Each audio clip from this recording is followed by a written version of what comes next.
want me to carry on? Hold on a second. Yeah, give me about Are we good, Les? Or 30 seconds. Give me about 30 seconds and then we'll be live. No problem. Do I need to Tell start me when. over? Yeah, we'll start over. Okay.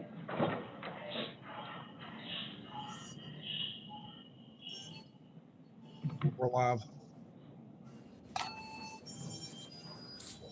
We're live. Okay, we're gonna start over now that we're live on social media. We're gonna call to order the meeting of the Jeffersonville Common Council special meeting for May the 6th. We'll go ahead and start with a roll call, please. Councilperson White. Present.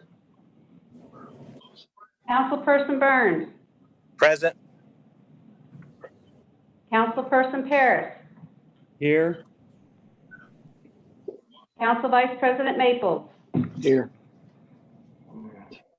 Councilperson Cross. Here. Councilperson Webb.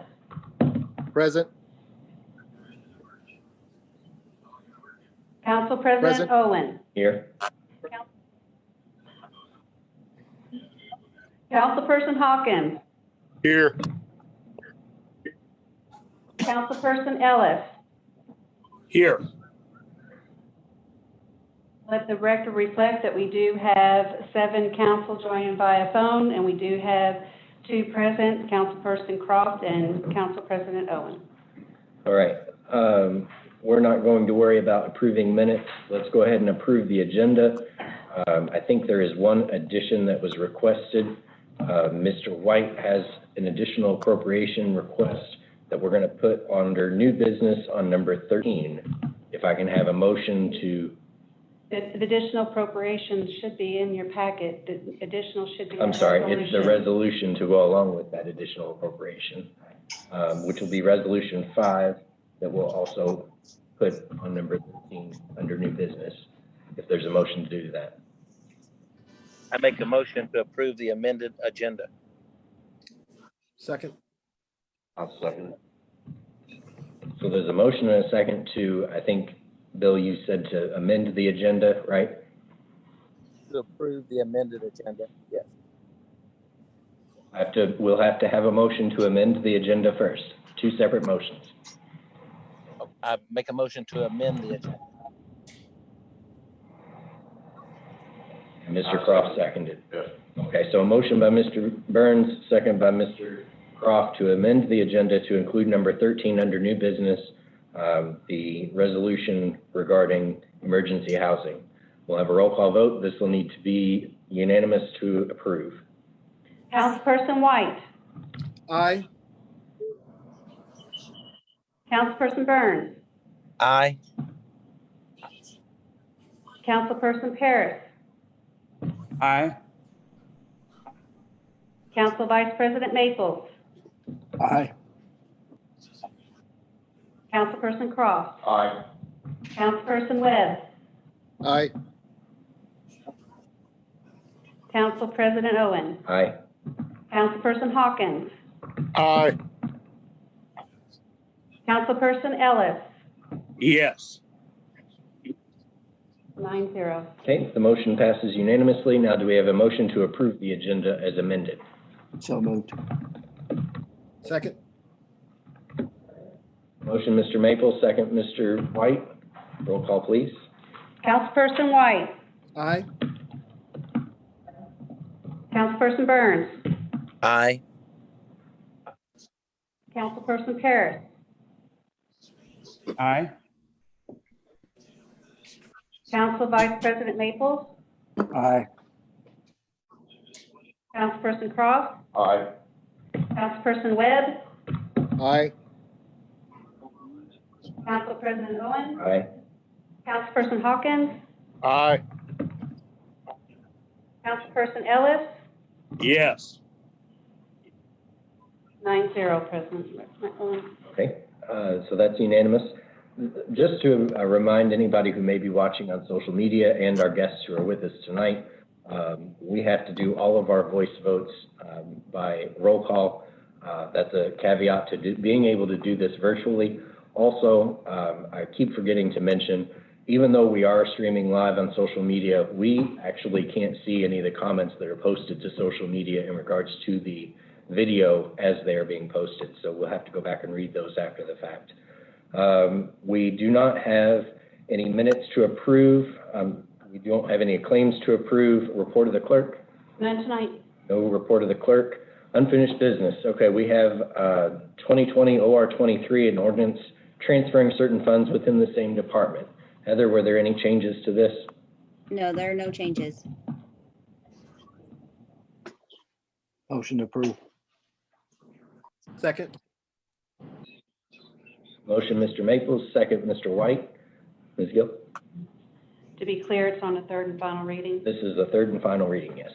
Councilperson White. Aye.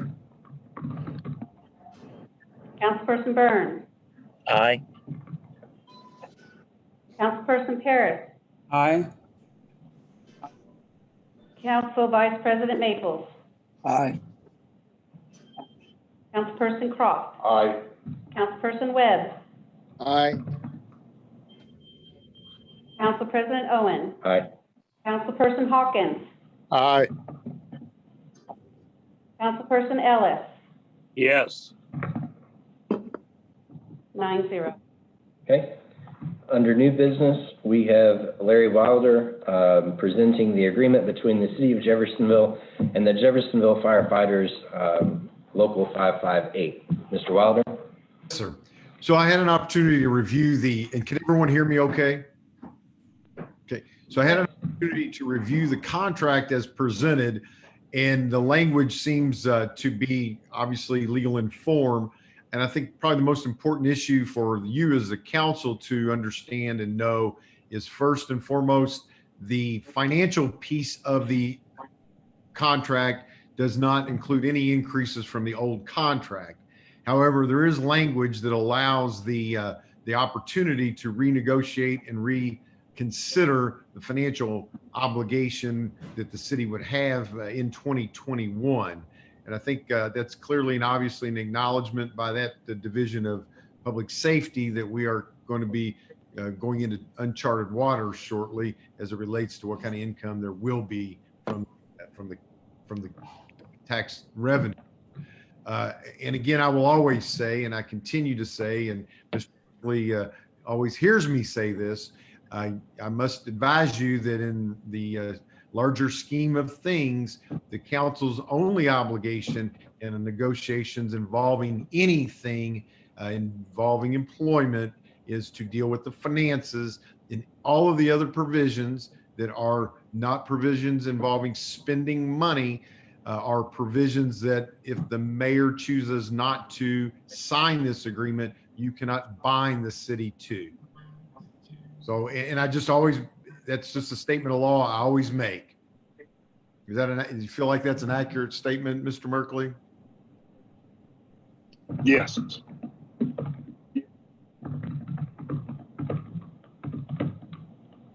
So with that said, Berkeley, short and concise. appropriate for you all to consider entering into an agreement where you're spending no more money. If I could Was take there this- anybody on the negotiation committee who wanted to speak to this? Yeah, I just wanted to chime in real quick. I want to give a thank you to the local firefighters. This was a very easy decision for me, and I think on the team's part, and they can speak for themselves here in a second. We have no idea what is unfolding before us, and for them to recognize that fact, I think speaks highly of them, and they understand the problems that may arise, and I'll be more than happy with that union and others that we have to deal with and employees once this is passed to be able, if you want to look at it as retroactively look at their pay, we'll be able to do that. But I think this was very prudent on our part to pursue this, and I'd really like to say thanks to them for kind of presenting it in such a way as to kind of we can just kind of wait and see attitude. So that's my 2 cents worth. I would chime Is in there on anybody that. else from the? I would agree with that and commend Joe Hurt and the fire union for for acknowledging that we're in unprecedented times and keeping things as they are until next April, when we're able to assess our financial situation and then enter into good faith negotiations. I echo the same thoughts that Jonathan White had. I do applaud and thank the fire union for being proactive and recognizing what's happening and, you know, in these uncharted times and stepping up.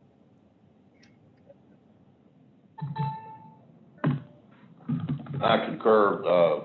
They pretty much said it all, but that was really a good thing that they did to waive all financial help until we could get through this situation we're going through. That's all I got. Any other comments from other members? I would just say that this is another example of our firefighters providing service to the city and being understanding that we are going through some uncertainty with what the financials will look like in the city, and their willingness to step up and say, hey, we need to get this contract settled because it expires at the end of the year, but we're comfortable moving forward without knowing, that they'll have those raises in place. I certainly feel everybody agrees that we will work towards readdressing that once we have some better footing financially as a city. But we appreciate those men and women who work for the fire department who've agreed to put this forward. So with that, unless there's any other comments, I'd entertain a motion. I make a motion that we approve on the first and the second reading. Second. Is this a one and done, Larry? Sir. And so you all know, so now it obviously goes to the mayor, and based on what I think I interpret from Les's statements and comments, the mayor execute the contract, then it becomes an agreement at that point. So there's a motion and a second to approve this as presented. We'll take a roll call vote. Councilperson White?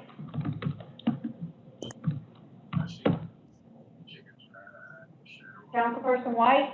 Sorry, aye. Councilperson Burns? Aye. Councilperson Paris? Aye. Council Vice President Maples? Aye. Councilperson Cross? Aye. Councilperson Webb? Aye. Council President Owen? Aye. Councilperson Hawkins? Aye. Councilperson Ellis? Aye.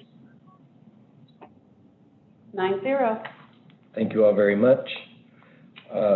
Next on the agenda, we have Heather Metcalf, an additional appropriation. And which one This do you is want going to to take be, first? the first one is going to be out of the rainy day fund for Jeffersonville Sustains COVID-19. This is an additional appropriation in the amount of $258,750. And this is going to fund the Jeffersonville Sustains Small Business Forgivable Loan Program in conjunction with One Southern Indiana. Heather, did you have anything to add? No, I have nothing to add. Heather, I do have Okay. a question. What will that leave? What will that leave the rainy day fund balance? Give me 2 Assuming this seconds is and I'll look.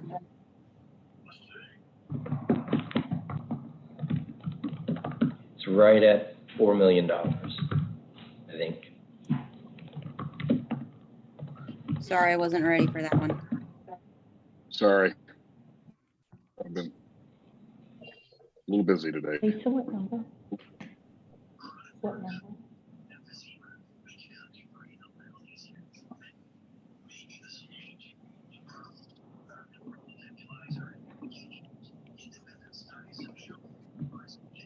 Heather, while you're looking for that number, I'm going to go ahead and introduce Wendy Dant-Chesser, who is here with us from One Southern Indiana. She has worked with a couple of us and her team on putting together this Jeffersonville Sustains project. It's a forgivable loan program, and I'll turn it over to Wendy to kind of explain how we got to this point.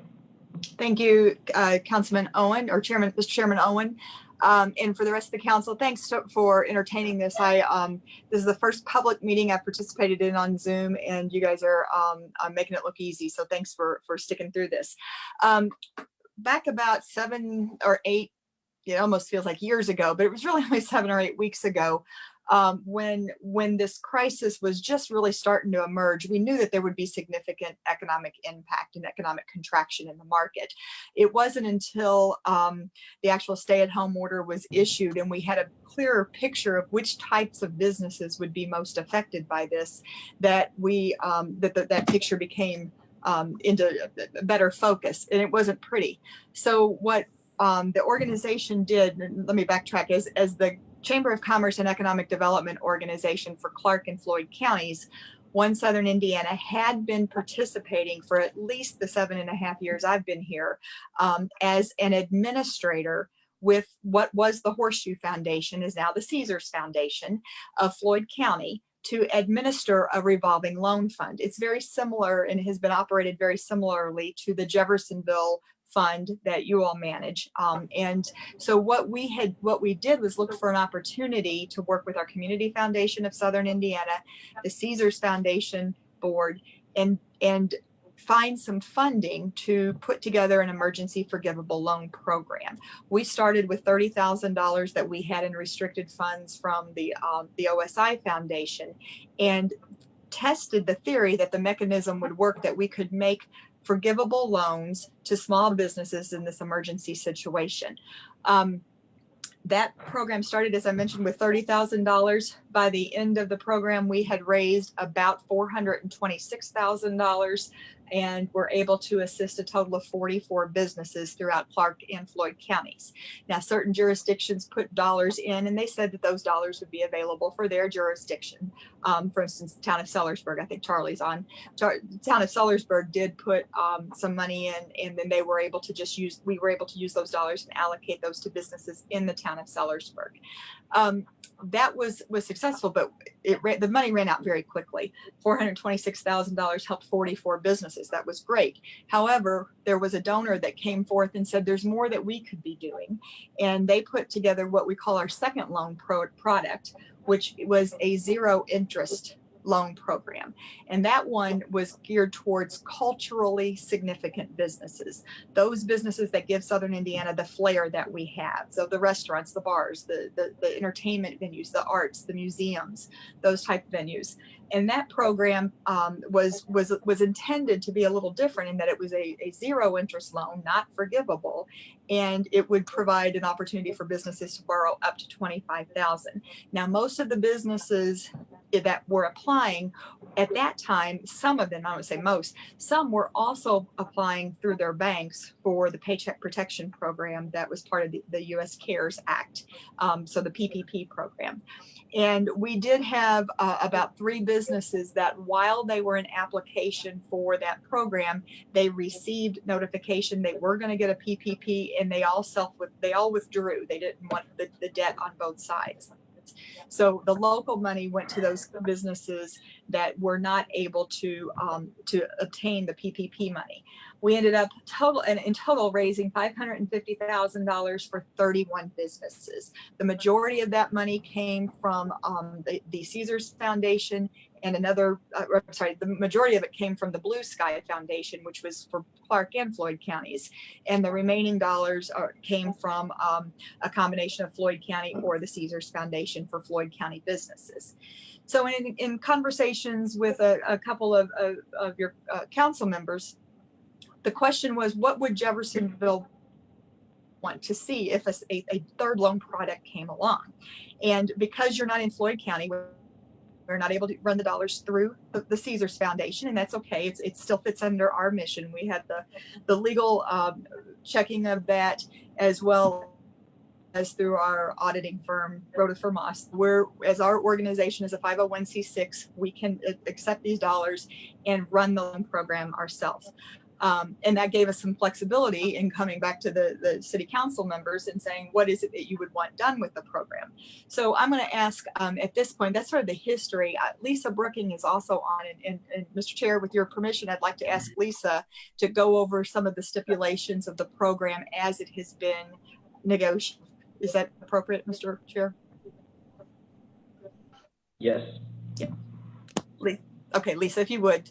So you want to go over the program that we're going to put together for Jeff? The Jeff's estate? Well, I think the council. Yes. Yeah, the council has the proposal in front of them, and we've gone through over the last couple of days some of the stipulations of what we've done here for Jeffersonville. That a lot came from your program. Lisa, if you would just give us a little bit of an idea. How many businesses in Jeffersonville have you been able to help through your existing programs that you've already administered? And what give us an idea of the number of applications that you saw that you couldn't get to because of the lack of funding? Okay, so we have loaned to 15 businesses in Jeffersonville, which is a total of $179,700. 76,000 of that was in the first round with the COVID-19 forgivable loans. The remaining 103,000 was in the second round of the community and cultural relief. In the first round, we loaned to 45 businesses, but we saw 145 applications. In the second loan, in the community and cultural relief loan, the first round was approved last week, and we approved 21 so far. We have 14 going to committee in the morning. Now, that loan is a little bit different than the first one. The first one was really triage. This one is lending, so there was a little bit more requirements, and so there were a few of those people that did deny just based on not being able to submit a complete applications and things like that. So we've all in seen well over 200 applications. And I know the council members have seen this this proposal.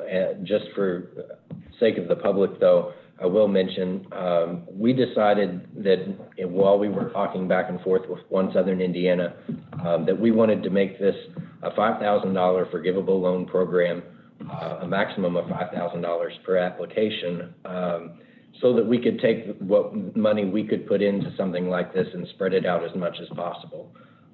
Eligible businesses for this program would have to be small, forward-facing public businesses, sit-down restaurants, bars, entertainment venues, boutiques, retail, and salons, businesses operating in the city of Jeffersonville and operating with less than 50 full-time employees. Not eligible are going to be businesses that receive funds from that initial program, forgivable loan program in March of 2020.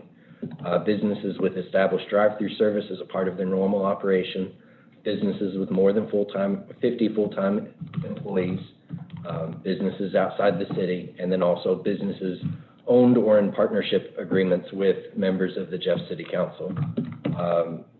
We set up the review committee with appointments from One Southern Indiana and from the city. We'll need to discuss that here in just a minute. And then also, I wanted to add also what is not on the document that went out to the council members. The amount we have come up with is $250,000, which is what's on the additional appropriation. We decided that we would work on sending that to One Southern Indiana for disbursement in different segments. The first initial contribution would be $100,000, and then as seen by the volume of applications and of eligible applications, we would send the additional dollars in $50,000 increments, which I'll process those claims through the clerk's office and through the controller's office. But altogether, maxed out for the city's contribution $250,000 out of our rainy day fund, which is going to bring our rainy day fund down to, I think, just under $4 million. Heather, did you find that number? Yes, the number would be just under $3.9 million. And like you all have said too, just a caution on knowing that revenues are very much of an unknown at this point. Yes. Heather, when do we normally get our spring disbursement? In June, it will come in June, but Come in because June? right, the due date for property taxes was still May 10th or May 11th, but the penalty was pushed back. That's the only thing that was pushed back. So the disbursement should still be at the same time period. I mean, are you comfortable with taking 250 out of the rainy day fund for this? I mean, considering we don't know what our disbursement's going to be. I mean, we think it's going to be low. We don't know. Right. I mean, I guess it's all speculation. I'm sure that it will be low. Yes. So I mean, what are your thoughts as the chief? It concerns me with any kind of spending at this point in time, because our revenues are very unknown. Mr. Merkley, I think. Mr. Merkley, I'm sorry. I think to your point, yeah.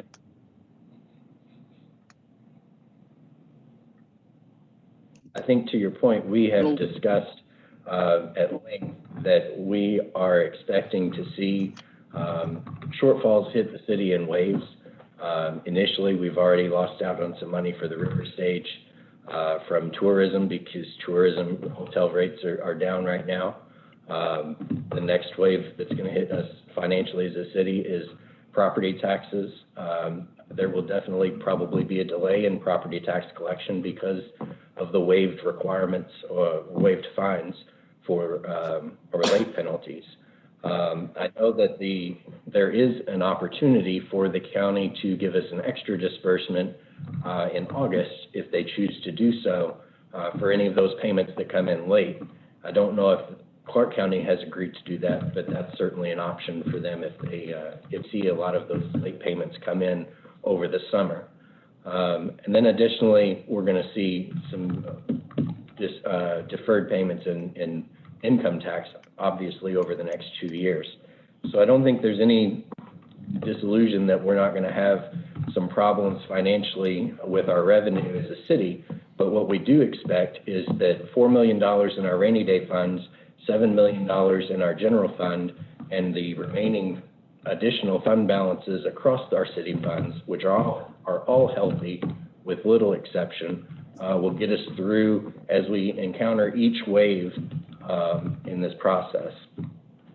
Now, one thing that we did say, though, in the group of us that were working on putting this together, is that we understand $5,000 may not make or break somebody in saving their business.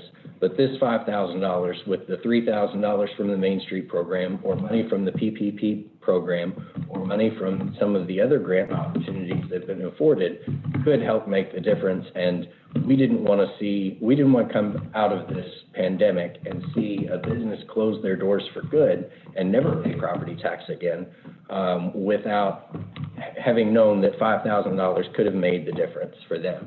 That was not something that we were willing to go down this path and have that in the back of our mind if we saw somebody close their doors.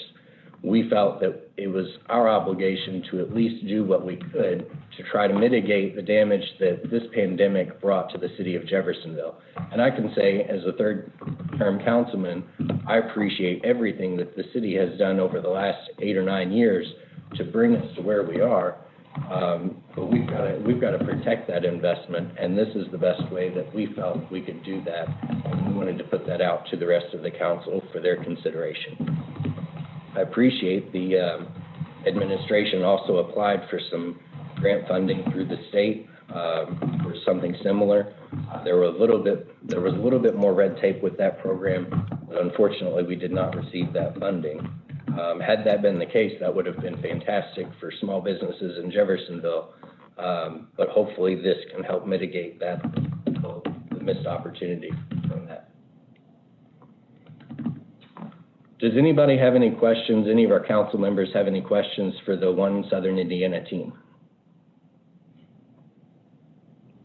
Okay. Does anybody have any questions regarding the outline for the Jeffersonville Sustains program that One Southern Indiana worked with us to put together?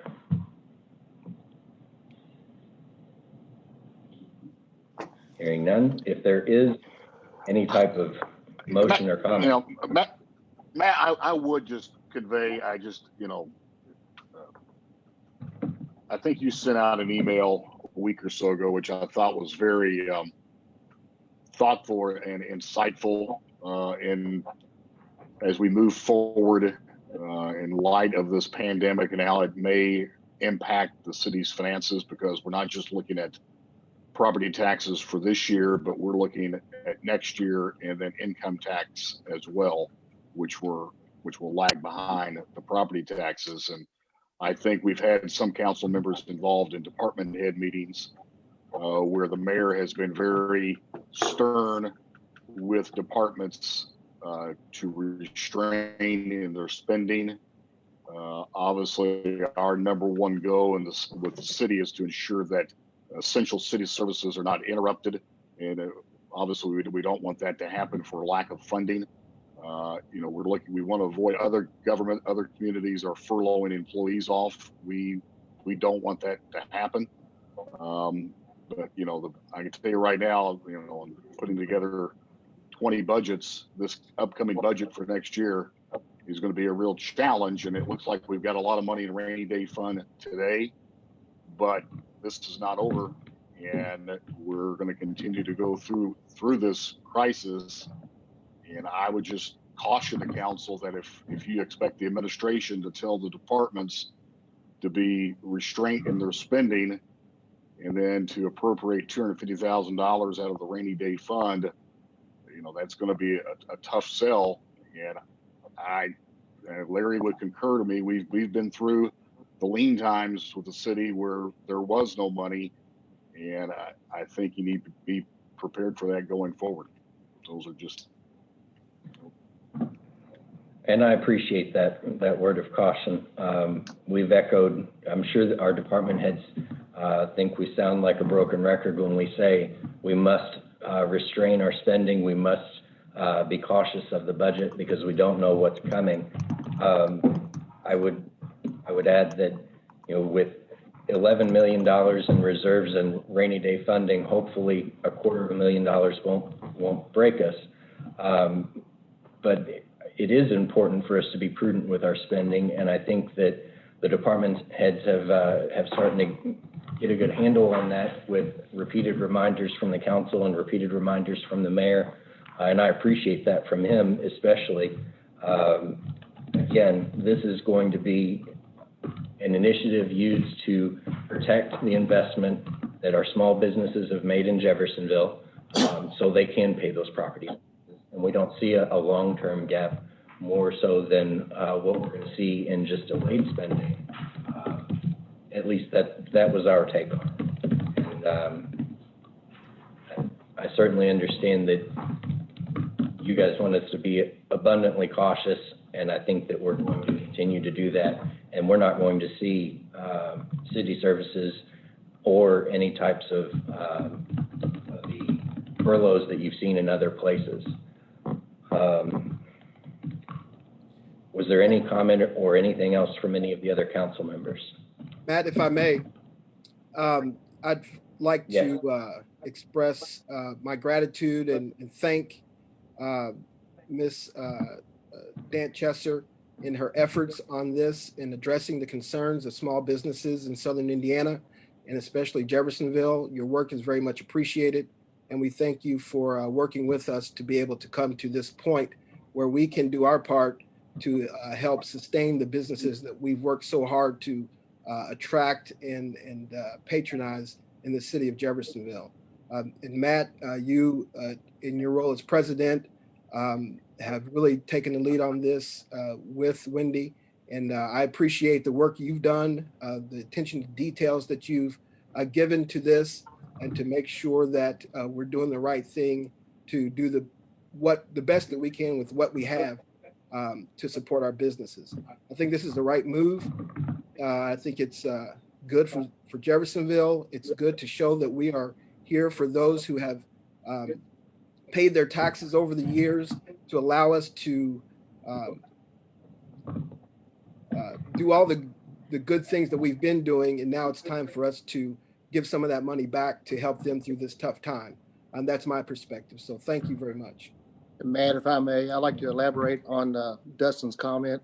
You know, the small businesses, they've been devastated around here. And if we could just save one or two businesses, I mean, and keep them where they're paying taxes, it's going to help the city. I know we're all looking for budgets, but if we don't have the businesses here, then we don't have the employment here, then we don't have the tax dollars here. I think it's a good move.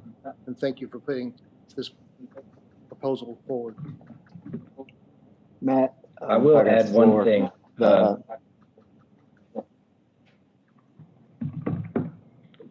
I just want to add one thing. This is not meant to be seen as any type of small business handout either. And I know that folks who may be watching on social media don't see the project outline, but you know, these businesses are going to be required to submit financials to a review board. These funds are supposed to be utilized for overhead expenses so that they can pay the mortgage, pay the rent bill, pay the light bill, so that as we go through this reopening that the governor has outlined, these businesses and these employees have somewhere to come back to. We've already seen May 1st come where business owners have had to pay rent without any revenue coming in. I don't want to see that for June 1st if we can do something to stop it. Mr. Maples, did you have something to add? Yeah, you hit on my point. I work closely with Matt on this too. It's the point of this project was basically to keep the lights on so that barbershops and beauty salons, florists, other local businesses can at least try to get a fighting chance to continue when they're allowed to open. So that was the goal. It's not a blanket amount of money. If you apply, you have to show your lease, your utilities, and that will be reviewed. It's very responsible the way we're going to be divvying up money, and I'm proud to be a part of it.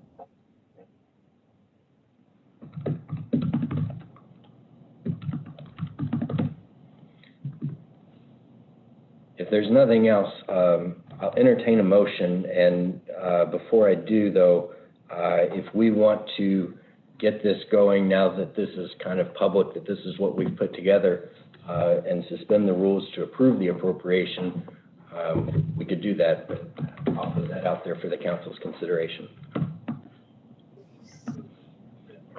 If everybody's okay with that, I move to suspend the rules in order to pass this ordinance. Second. I will not suspend the rules. Y'all know my feeling on that. Okay.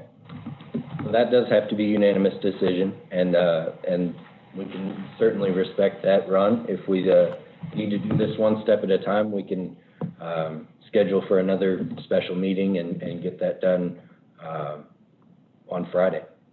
That's not a problem. This is Ordinance 2020 OR 24.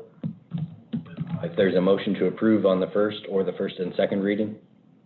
Motion to approve on the first and second reading. I'll second that. I'll second. The motion by Mr. White and a second by Mr. Croft. Ms. Gill, if you would, on the first and second reading. Councilperson White. Aye. Councilperson Burns. Aye. Councilperson Paris. Aye. Council Vice President Maples. Aye. Councilperson Croft. Aye. Councilperson Webb. Aye. Council President Owen. Aye. Councilperson Hawkins. Aye. Councilperson Ellis. Aye. 9-0. Okay. We'll move on. The second ordinance of additional appropriation As soon as I can pull it up here. Excuse me. This is an out of the rainy day fund, also for Clark County Health Department in their response to COVID-19. And we have the Clark County Health Officer, I believe, with us, Dr. Eric Yazel. Welcome. Thank you. I appreciate it. This ordinance is brought to us at the request of Councilman White. And Mr. White, if you want to go ahead. Thank you. This is, I gave some comments on Monday night's meeting regarding the tents that are set up in Claysburg at the Catalyst Rescue Mission. This was, and an order was issued by the County Health Department due to the pandemic as a precautionary measure. And I'll let the doctor explain more what that's about. But we wanted to make sure that we had a plan in place to make sure the homeless were protected. There is a memorandum of understanding between Catalyst Rescue Mission and the Red Carpet Inn.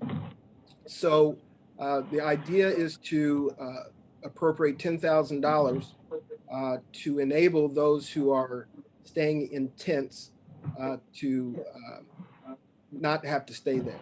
And I believe with my discussions with Dr. Yazel, I believe it would be if we had walk-up homeless, they would be screened for symptoms of COVID-19. If they did not have any symptoms, then they would be entered into the shelter. If they did have symptoms, then we would get them into, we would get them tested, as well as get them into the hotel pending the results of the test. If the tests were negative, then they would be released to go back to the shelter or wherever they chose. If the results were positive, then they would be quarantined in the hotel. This would eliminate the need for tents to be placed for people staying in tents, and would comply with the CDC standards on how to address this situation.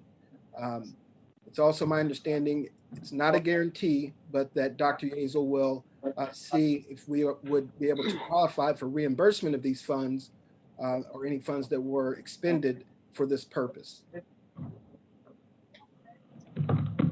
Yeah, I think it might be beneficial if I kind of give you a brief kind of how we got to this point, and just to have you kind of understand the basics of how the shelter works. Is there's two separate populations. There's the population that resides there day in, day out, and then they have a significant enough number of walk-up populations. And the walk-up population provides it's a logistical difficulty. And basically, in the current setup without the tents, you have two choices. Number one, potentially have somebody with COVID-19 come into the shelter proper, which is a major risk. That's how you get, 60 or 70 people under one roof that are COVID positive. The other alternative is to turn them away, and then they're out in the community at large, again, with potential COVID-19. So that was where the tent came in the first place, is as a place to kind of transition potential patients into the shelter or into an alternative situation. And that, in lieu of that, we've been working on the gold standard, which is hotel rooms for these, for people in this situation. And I want to be clear about the order from Monday night. That's where my position on this is, and the health department's position is, we want to make sure that those tents don't come down without a viable alternative. If we can make the hotel situation happen, I'm of the same position as I think a majority of you are, is that we want those down, right away as well. And we'll certainly facilitate that.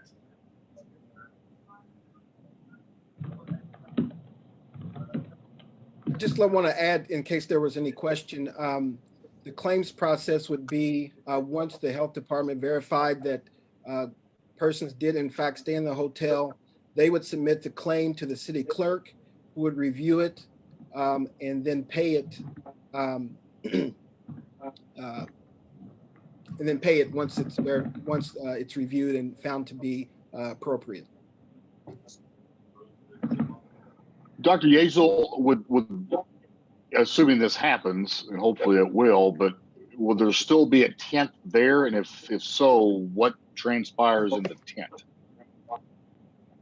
I'm of the opinion that as the minute the hotel option is viable, that there's no further indication for tents.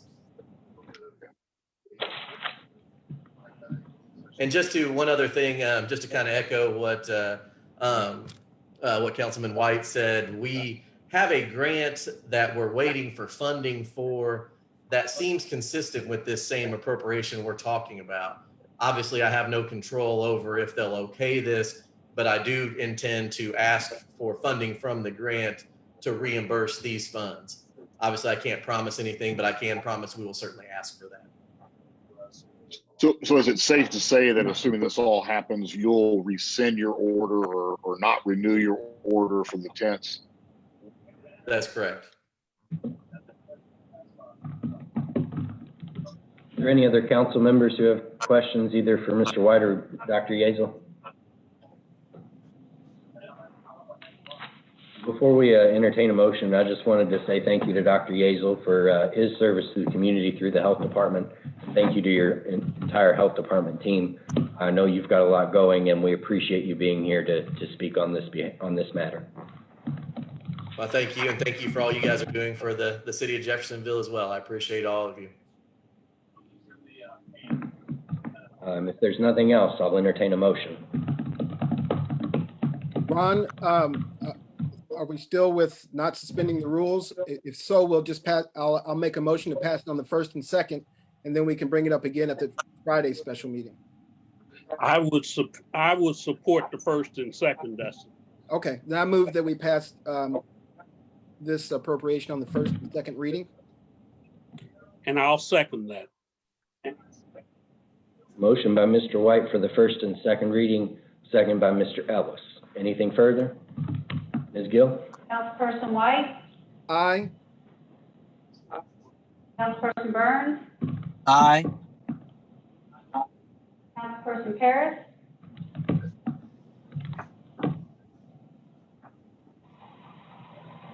Mr. Parrish, you're muted.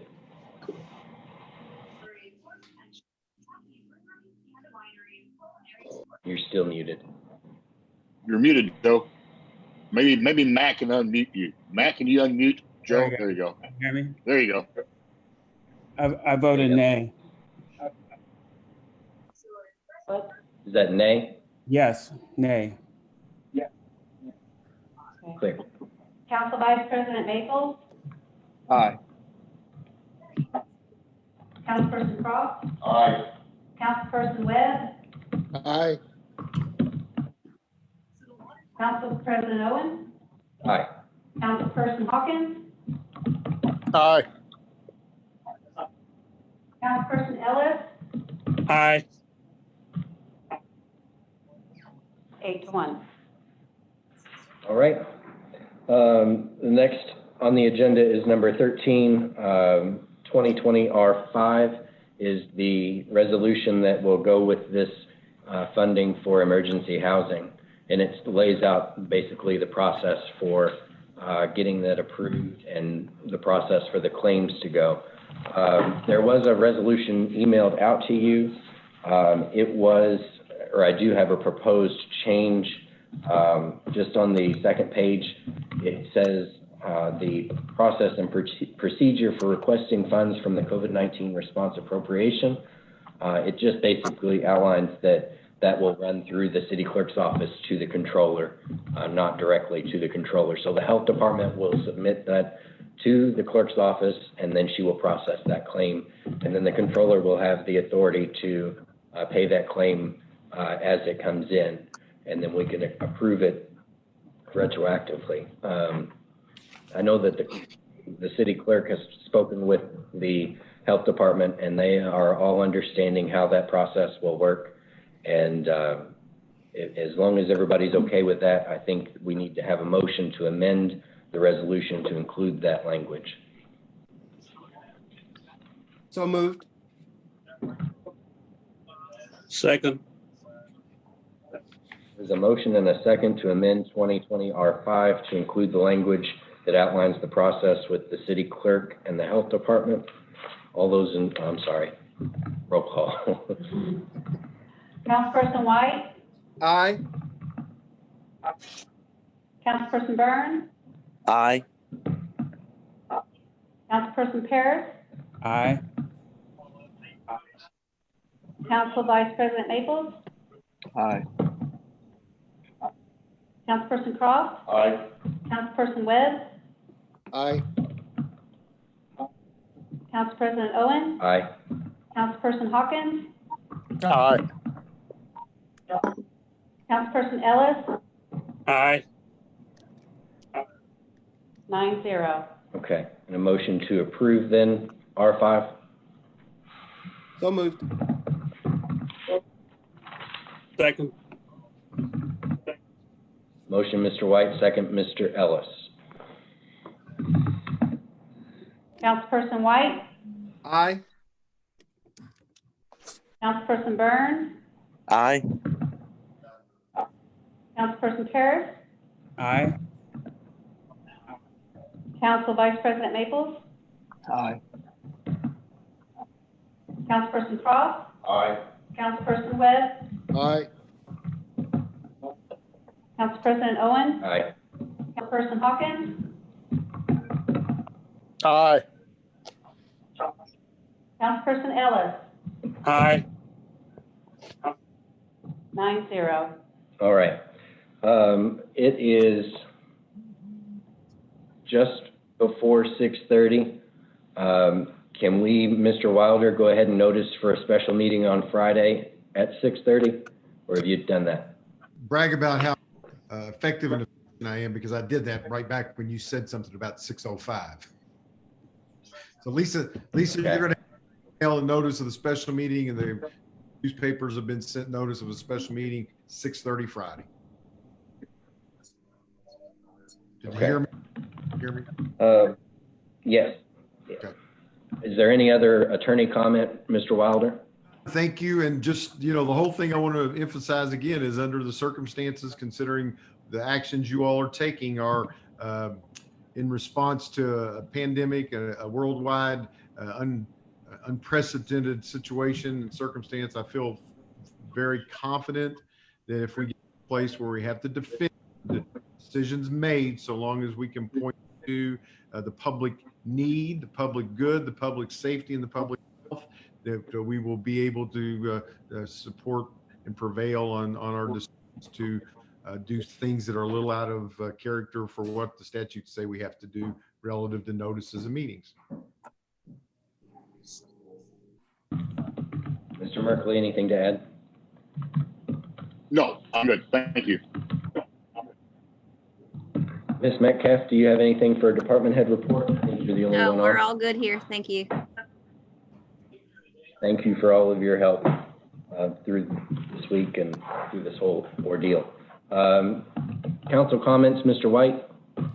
Thank you. I just want to say thank you to Dr. Yeazel and the health department for working with me on this and sorting this out. He's dealing with the entire county and an ER doctor and everything else that he's got going on, but he took the time out to work with me to figure out how to get this done and to be able to have a plan that's according to CDC guidelines and best for the community.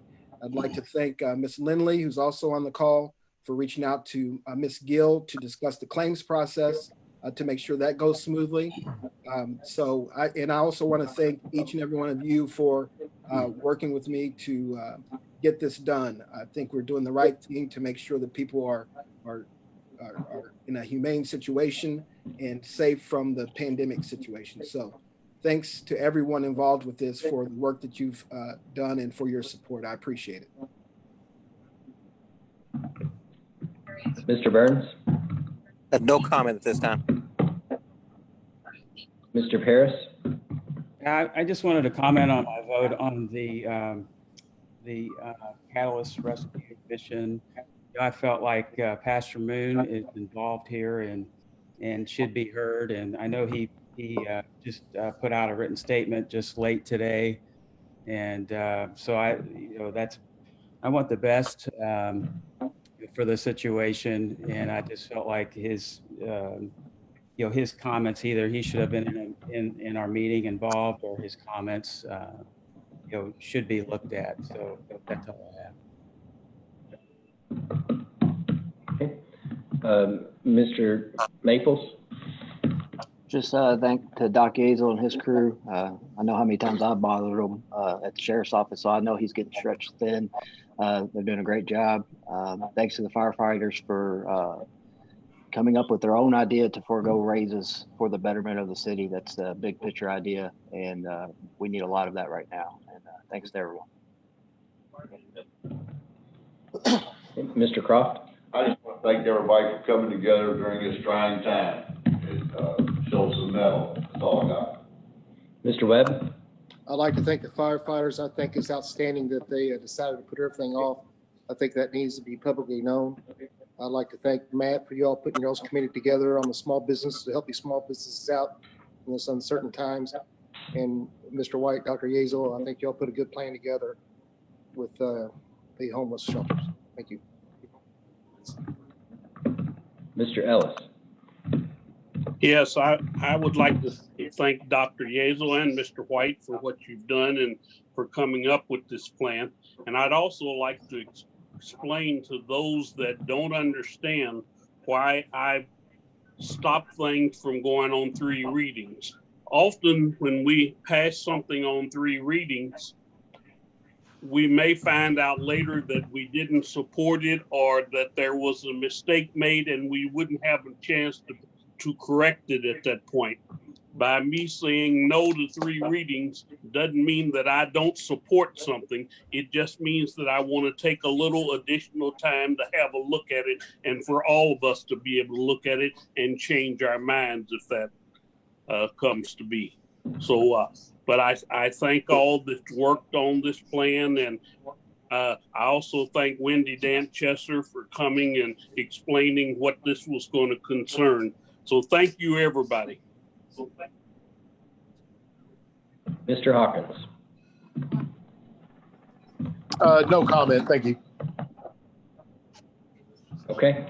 I had a couple of questions I saw come through. We have to do the meeting late on Friday because we did have to notice 48 hours in advance for a public meeting. I guess there's also some tapping heard on somebody's end. I think that might be our end. We're typing minutes as we go. And I think maybe that's what we're hearing. So we'll work on getting that taken care of in the future. Thank you, Dr. Yazel, Ms. Lindley from the Health Department, and for being here to walk us through this and for working with the city on getting this issue mitigated. Also, thank you to One Southern Indiana for their help and to our firefighters who have taken it upon themselves to be of a different type of service to the city when we need it. So if there's nothing else, I'll entertain a motion to adjourn. So moved. Second. Motion, Mr. Maples, and second by Mr. White, and we are adjourned. Thank you all very much. Thank you. See you Friday. Okay, you have the right.